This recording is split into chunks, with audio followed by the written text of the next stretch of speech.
the winter of 1991, the world exhaled a breath it had held for half a century. The Iron Curtain rusted, the Soviet Leviathan collapsed under the weight of its own utopia, and history was supposedly over. The United States stood alone at the summit of the world, a monolithic empire without a rival. The budgets shrank, the silos closed.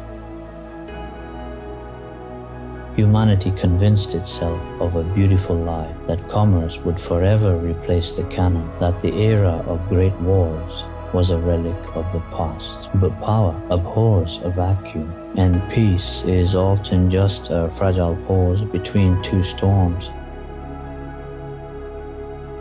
As the 90s faded, the world was asleep, but the architects of chaos were wide awake.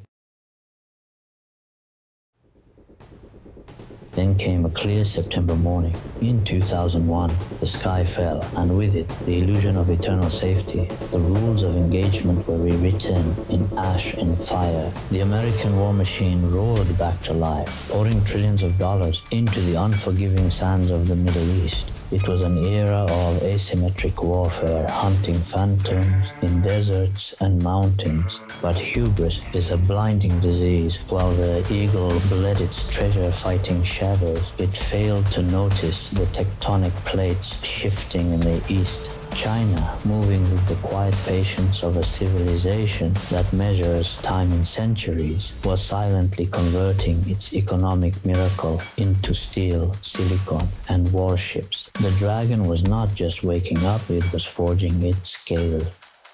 By the dawn of the 2010s, the unipolar world was fracturing. The chessboard expanded. Russia, refusing to be a footnote in the annals of history, began rebuilding its rusting empire. The annexation of Crimea was not just a regional dispute, it was a global alarm bell.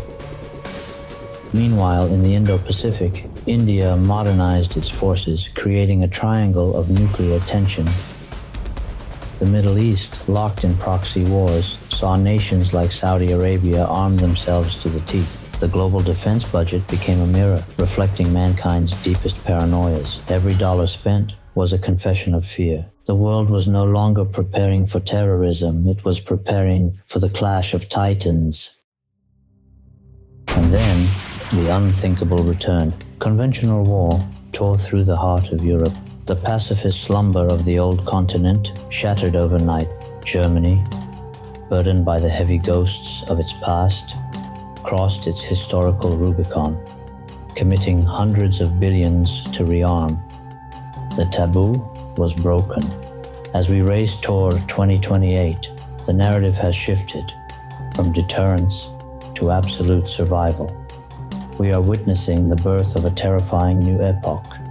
Hypersonic missiles, artificial intelligence swarms, and space-based weapons have redefined the battlefield. A $1 trillion club is forming.